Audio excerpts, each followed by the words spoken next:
Okay, let's get straight into this narrative, basically. The Voice of Nigeria is, is tasked with the rebranding, repositioning, the making that image of Nigeria very beautiful. And then given the influence of TikTok, Instagram, and Twitter, and, all these things who are shaping narratives today, the question is, how can we use these platforms for a unified Nigeria identity instead of amplifying our divisions and misinformation? Thank you very much, Sones. And before I go into talking about Voice of Nigeria, let me start from you. And I'm saying this with all sense of responsibility. What you're doing, speak to the mindset that many Nigerians we want to see and I want to see. Not always seeing the cup as half empty, but as half full. You are doing this not because there are no challenges. You be able to leverage on the opportunity that you have written books and do a lot of things that you have done. Not because there are no personal or institutional challenges or nation challenges that you have not confronted over the year. And this is the mindset that I want every Nigeria, particularly the younger generations, to embrace. Look at the opportunities that are there despite whatever challenge, because every generation will face its own challenge. We are facing our own. So let me come to Voice of Nigeria, which I was appointed by the President Bola Ahmed Tinubu on Thursday, October 19, 2019, resume on Monday, October 23, 2023. And the mandate was very clear. The assignment and directive from the President and Commander-in-Chief through the Honorable Minister of Information and National Orientation was very clear. The mandate of Voice of Nigeria is to build and amplify positive narrative about Nigeria and Nigerians, Africa and Africans. So it was very clear. So I had my job cut out for me, and luckily for me, the past leaders, particularly those, the immediate past Director General, also saw the need that, unlike in the past, now the media is a converged platform. So you cannot say because you are in a broadcast radio and therefore you cannot do digital. Definitely. So I inherited a very robust digital platform, already. In the past, it was just terrestrial, you have to tune into radio before you're bought. As today, Voice of Nigeria breaks stories on all the platforms, Instagram, TikTok, and all of that, short videos and all of those in line with global best practices in the industry. And in all of that, what is it that we're doing differently? We're saying that, look, traditional media, particularly public media institution under this administration, also has a clear message. You have to be ahead in creating positive narrative, because the biggest challenge is that there are gaps. If you leave the social media as a space that is unregulated, it is only the traditional media, when you break truthful, reliable, and timely information. For instance, everybody will say, until I listen to it, I watch it on channel, then I don't know, I won't take it. True. That is the way that we are returning, like the Honorable Minister has said, under his 5-point agenda, returning public trust. Because part of the challenge in the past that people have to rely on social media is that when there is no trust in public communication, people will latch on anything because human mind have more vacuum. What we are doing at Voice of Nigeria is to say that, look, we are not saying that Nigeria is perfect. No country is.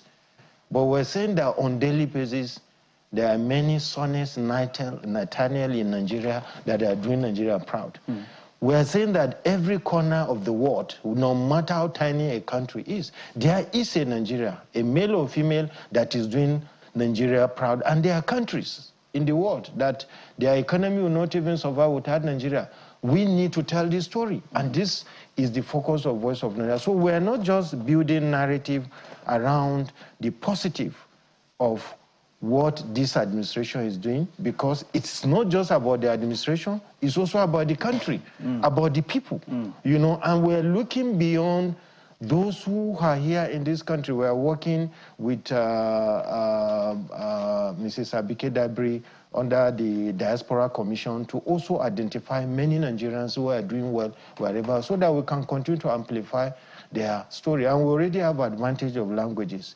We broadcast in 8 languages, 4 national and 4 international languages. We are working to even increase that because of the role now that China is playing in Africa. We are also going to start broadcasting in Mandarin and also in Bahasa Indonesia and Portuguese, which is one of the major languages in Africa that is used by some countries. So we're very clear about the mission, because we are lucky. All the public media institutions, now we have a president and commander-in-chief who understand the role of the media. And the Minister of Information, also a media entrepreneur, also understand that public media institutions like Voice of Nigeria, FRC, NTA, NAN, and indeed NOA and all the other media institutions should serve as buffer to whatever is happening. And we have to be very deliberate, intentional in sharing positive narrative about Nigeria and African friends. And that is why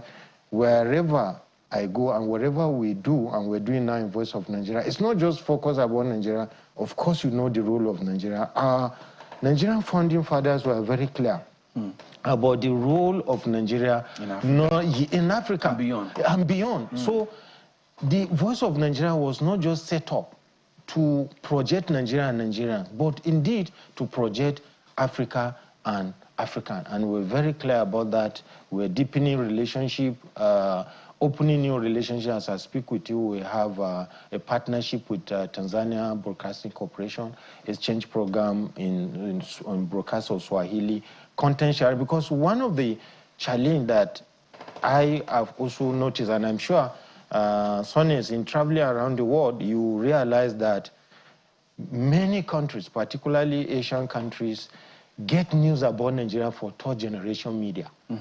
So we are also working to break that now in Voice of Nigeria. We are partnering with countries in joint content production.